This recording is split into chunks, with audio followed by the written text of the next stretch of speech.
So yesterday I presented some data from the Myeloma XI study here at the EHA meeting.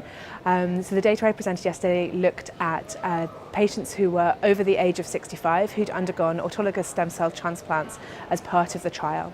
So the Myeloma XI trial had two pathways, one for transplant eligible patients and one for transplant ineligible patients.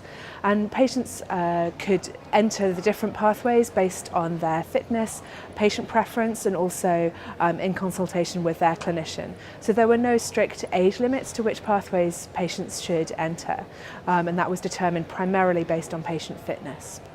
And so what we were able to do within the study was compare those patients of a similar age who underwent a stem cell transplant with those who did not undergo a stem cell transplant, but instead were in the transplant non-eligible pathway. And so what we did to try and make this comparison as fair as possible was to take a group of age-matched patients. So these were patients who were best correlated in terms of age, and they were approximately between the ages of 65 and 72. And within that age group there were over 300 patients who underwent a stem cell transplant.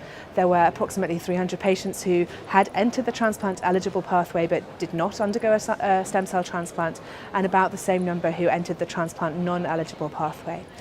And we looked to compare the outcomes for these patients to see whether or not autologous stem cell transplant is still a beneficial treatment for patients of this age.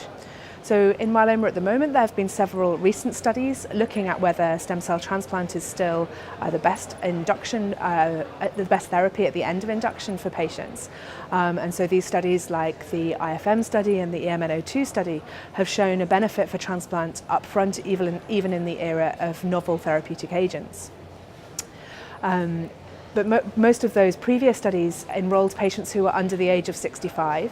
And because of the different way in which our study was designed, with older patients entering the transplant eligible pathway, this gave us the opportunity to compare those patients to each other.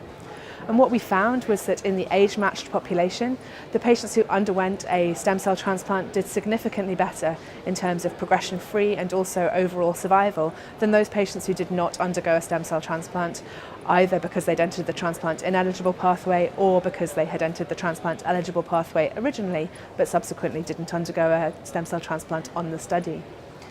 And so this supports the use of stem cell transplants for patients for newly diagnosed myeloma patients, and supports our current approach to management of patients in the UK, which is to offer a stem cell transplant to all those who are considered fit enough to tolerate the procedure without strictly limiting it by age.